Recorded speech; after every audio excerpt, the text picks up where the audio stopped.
योगी सरकार ने एक किन्नर को बना दिया अपनी सरकार में मंत्री। क्या करेंगे अब अखिलेश यादव? जिसकी किसी ने उम्मीद नहीं की थी, वो दांव योगी ने उत्तर प्रदेश में चल दिया है। यूपी के इतिहास में पहली बार ऐसा हुआ है जब कोई किन्नर सरकार में मंत्री बना है। ऐसा ना तो कभी मायावती ने किया और ना ही कभी मुलायम सिंह यादव ने।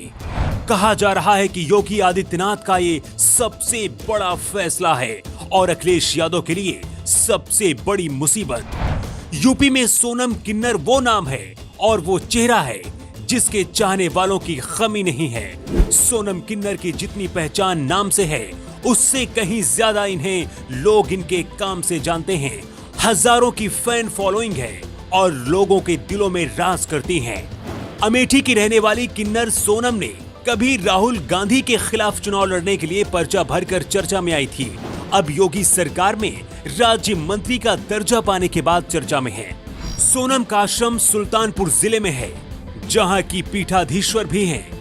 ये वही सोनम किन्नर हैं जिन्होंने 2014 के लोकसभा चुनाव में निर्दलीय उम्मीदवार के तौर पर चुनाव लड़ा था और सभी राजनीतिक पार्टियों को चुनौती देते हुए सोनम ने कहा था कि संसद में नेताओं से ज्यादा बेहतर काम किन्नर कर सकते हैं।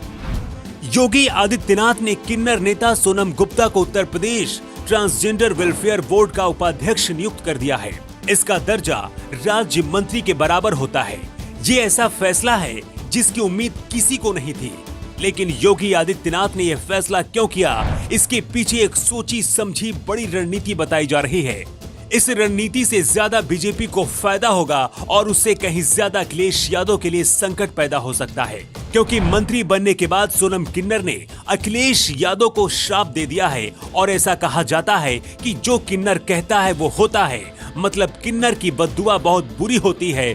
सोनम ने अखिलेश यादव को श्राप दिया है कि अखिलेश यादव उत्तर प्रदेश के कभी भी सीएम नहीं बनेंगे। सोनम किन्नर ने कहा है कि भाजपा ने मुझे सोच से ज्यादा दिया है, अब पूरी जिंदगी पार्टी और अपने समाज की सेवा करूंगी। इसके साथ ही सोनम ने अखिलेश यादव को श्राप देते हुए कहा है कि यूपी में कभी भी अखिलेश यादव सरकार नहीं बना पाएंगे। यही नहीं, सोनम ने कहा कि अगर पार्टी कहेगी तो जहां से अखिलेश यादव चुनाव लड़ेंगे वहीं से मैं भी चुनाव लड़ूंगी। आपको बता दें कि इससे पहले सोनम समाजवादी पार्टी के साथ ही थी। 3 महीने पहले ही बीजेपी में शामिल हुई हैं। बताया जा रहा है कि अखिलेश यादव सोनम के बीच किसी बात को लेकर तनाव था। कहा जा रहा है कि सपा में सोनम की सुनवाई नहीं हो रही थी, जिसके बाद सोनम किन्नर इतना ज्यादा खपा हो गई कि अखिलेश यादव के खिलाफ ही बिगुल फूंक दिया। लेकिन सोनम किन्नर कैसे अखिलेश यादव के लिए मुसीबत बन सकती हैं, इसको भी समझिए। सोनम किन्नर ने कहा है कि यूपी में करीब 5 लाख किन्नर हैं और चुनाव से पहले हम सभी किन्नर हल्दी और चावल लेकर घर घर जाएंगे। यानी कि ये 5000 किन्नर पूरे उत्तर प्रदेश में योगी के लिए एक सेना की तरह काम करेंगे। इस दौरान अखिलेश यादव और सपा के खिलाफ ये लोग प्रचार भी करेंगे। अगर ऐसा होता है तो अखिलेश यादव के लिए मुसीबत हो सकती है। सोनम किन्नर ने कहा है कि प्रदेश में किन्नरों के साथ अन्याय हो रहा था, लेकिन योगी सरकार ने किन्नर बोर्ड का गठन करके साबित कर दिया है कि भाजपा जो कहती है वो करती है। सोनम किन्नर ने दावा किया है कि 2022 में योगी की सरकार बनेगी, क्योंकि पूरा किन्नर समाज योगी के साथ है। सोनम को Uttar Pradesh transgender welfare board का उपाध्यक्ष नियुक्त करना योगी सरकार का मास्टर स्ट्रोक बताया जा रहा है, लेकिन इसका असर कितना होगा, इसके लिए इंतजार करना होगा।